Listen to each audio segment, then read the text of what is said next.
à tous, aujourd'hui on se retrouve pour une nouvelle vidéo. Du coup en fait je vais parler de mon cancer, j'avais dit que je ferais une vidéo dessus suite à la dernière vidéo où j'avais pas trop pu en parler, mais je vais tout vous expliquer maintenant.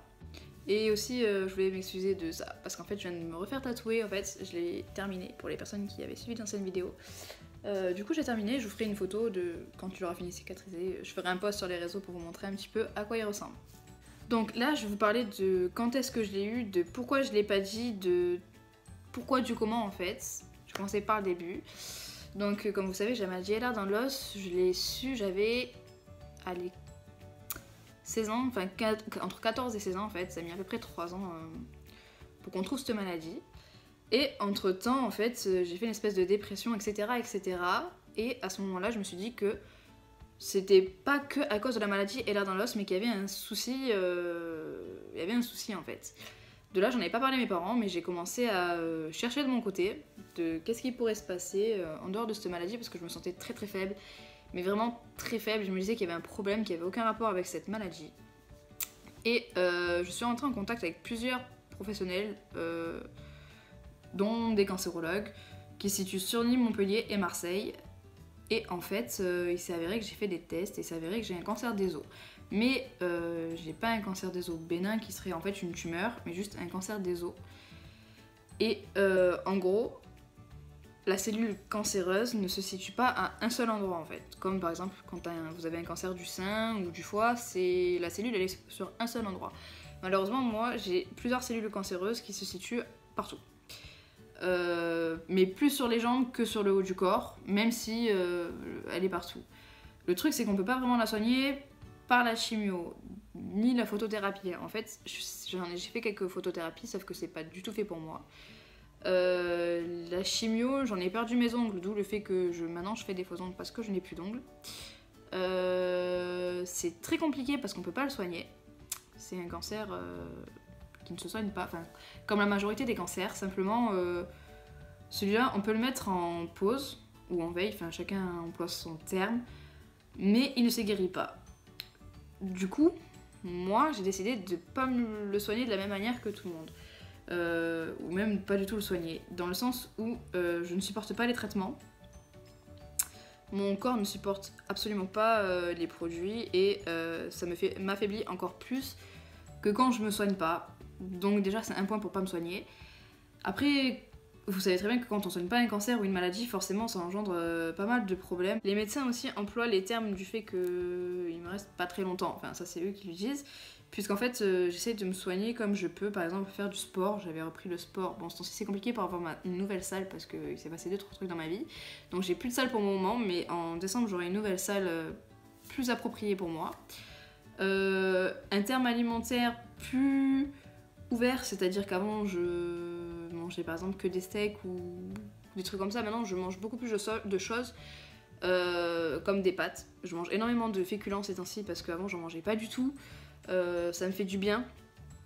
Même si j'aime pas ça, je me force à manger parce que je sais que mon corps en a besoin. Les fruits et légumes, je commence à m'y mettre petit à petit. J'ai un traitement, on va dire, en termes de boisson où tous les midis en fait je bois en quelque sorte un multifruit, mais genre pas le multifruit Carrefour, vous voyez, genre j'essaie d'investir un peu plus haut pour voir ce que ça peut faire sur mon corps, et c'est bénéfique. Concrètement c'est pas mal, les médecins m'ont dit que c'était même très bien. Là on va voir comment je peux me soigner en fait avec des traitements plus simples. On va parler de médecine chinoise, sauf que ça ne me correspond pas du tout, tout ce qui est acupuncture et tout, enfin ça ne me correspond pas. Du coup, on m'a parlé de crymiothérapie. Oula, j'ai du mal à parler aujourd'hui. Crymiothérapie, enfin, vous voyez, genre tout ce qui est footballeur, etc. Genre ils se mettent dans des machines où il fait moins 120 degrés ou des trucs comme ça. Apparemment, ça peut être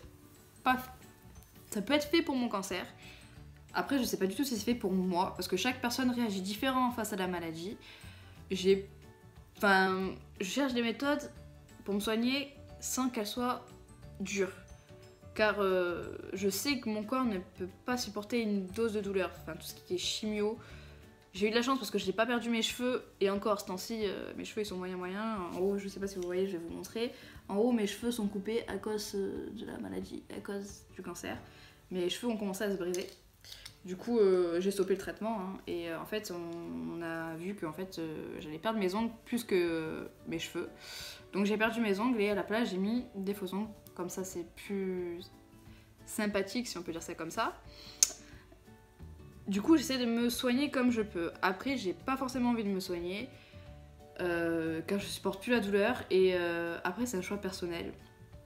Certaines personnes me disent oui, mais Déborah, nanani, soigne-toi, c'est qu'une fois, machin truc.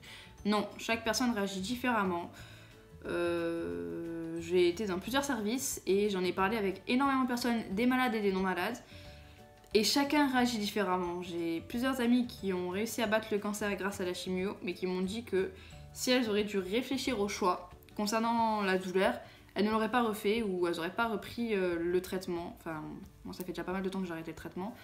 Je me sens pas de le reprendre en fait. J'ai envie de trouver une autre solution. Pas pour forcément guérir, mais au moins pour soulager ce que moi je ressens. Parce que c'est vraiment très dur de se lever tous les matins avec un cancer ou en se disant qu'en fait on est malade, qu'on se soigne pas, que les gens nous regardent de travers et qu'ils ne comprennent pas ce que nous on ressent. Et certaines personnes ont un jugement en fait. Pire que quand on dit qu'on est malade, enfin quand je disais que j'ai l'air dans l'os, les gens ils vont me dire oh, mais qu'est-ce que c'est, mais ça passe.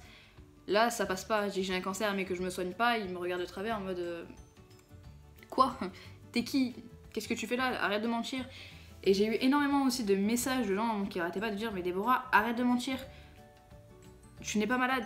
Mais si, juste, j'essaie d'anticiper la maladie à ma manière et non pas comme les médecins me disent d'anticiper. Chacun le voit différemment, chacun le traite différemment. Il y en a qui vont qui font de la chimio ou de la photothérapie pour soigner leur sang, leur peau, enfin chacun fait ce qu'il veut. Il y en a où ça réussit, d'autres ça réussit pas. Il y a énormément de morts à cause de la chimio, ça les médecins ne vous disent pas. Moi j'ai mon avis. Il y en a qui respectent mon avis, d'autres non. Ceux qui ne respectent pas mon avis, j'en ai rien à faire concrètement. Mais j'en ai pas forcément parlé du cancer parce que c'est quelque chose qui est très dur à porter. Je suis forte mentalement, mais quand je parle de mon cancer, je suis assez faible parce que je supporte pas la critique. Je suis une personne qui... J'arrive à parler de LR dans l'os parce que c'est une maladie où on peut pas forcément en mourir. Le cancer, on sait pas comment il va se développer et qu'est-ce qui peut se passer en fait. Et je comptais pas forcément en parler sur cette chaîne, mais comme je vous l'ai dit précédemment, il s'est passé certaines choses où j'ai pu en parler. Maintenant, je suis apte à en parler, mais pas non plus à décrire mon quotidien, dans le sens où j'en ferai quelques-unes de vidéos dessus, mais pas de là à vous parler vraiment de ce que moi j'ai vécu, dans le sens où je le vis encore. Et que tant que j'aurais... C'est pas un deuil, mais tant que j'aurais pas passé ce cap, je n'arriverai pas à décrire ce que je ressens. Parce que je le vis encore et qu'à tout moment il peut se passer quelque chose de positif ou négatif. Et ça, je sais pas comment l'anticiper. C'est vraiment une chose que quand on est malade, on a du mal à faire, c'est anticiper les événements. Surtout quand c'est négatif, parce qu'on a une certaine dose de négativité, j'invente des mots, où en fait c'est de plus en plus dur en fait. Plus j'avance, plus c'est dur d'anticiper ce genre de choses. Après j'ai aucun souci si vous avez des questions sur mon cancer, de pourquoi du comment, de comment il est arrivé en fait. Ça me dérange pas d'en parler. Simplement, ayez une certaine retenue face à quelqu'un de malade en fait. Je crois que c'est le plus important. Pas forcément face à moi, moi après j'ai l'habitude d'en parler, mais à certaines personnes qui sont malades, qui n'ont pas forcément des cancers, mais qui elles ont vraiment du mal à aborder le terme malade ou maladie, et ça fait très mal d'en parler en fait. Donc je pense que certaines personnes devraient vérifier leur langage, même si c'est normal, enfin normal. Quand on est malade, faut dire ce qu'on est.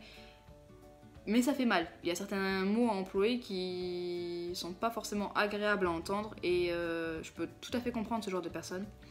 Donc je suis pas là pour faire la morale à qui que ce soit en fait, mais je pense que certaines personnes devraient faire attention à comment ils abordent la personne. J'ai eu énormément de messages sur les réseaux sociaux en me disant que c'était fake, etc., etc. Et en fait, ils me l'ont dit dans la mauvaise période où j'étais vraiment très faible, et oui, j'ai insulté ces personnes. Franchement, je le dis totalement, j'ai insulté ces personnes. J'en ai fait des stories Snap, pour ceux qui m'ont suivi, où j'insultais ces personnes. Oui, je le dis. Parce que ça fait mal. Il y a un certain moment où on a une certaine retenue, mais pas trop quand même, on a une certaine limite en fait, qu'il faut pas forcément franchir, parce qu'après ça peut se retourner contre vous, totalement. C'était une petite vidéo comme ça où je parlais à peu près du pourquoi, du comment, de quand est-ce que c'est arrivé, etc., etc. Je suis pas rentrée forcément dans les détails parce que sinon la vidéo va durer 30 minutes. Et voilà, donc je pense qu'il y aura surtout, d'autres vidéos sur le cancer plus tard. Parce que je pense pas alterner toutes les vidéos du cancer maintenant, je pense qu'il y aura d'autres vidéos entre temps. Si vous avez des thèmes à me proposer ou des choses à me dire, n'hésitez pas à m'envoyer un message, je suis ouverte sur les réseaux. Ou sur ma boîte mail aussi, vous pouvez m'envoyer un message. Il n'y a aucun souci pour que je discute avec vous. J'ai pas mal de personnes qui ont besoin d'aide et je pense que je vais faire une vidéo où je parlerai, comme j'ai fait la dernière fois, de leur situation et on fera, enfin j'espère, on dialoguera entre nous pour aider ces personnes. J'espère que la vidéo vous aura plu et qu'on se retrouvera très bientôt.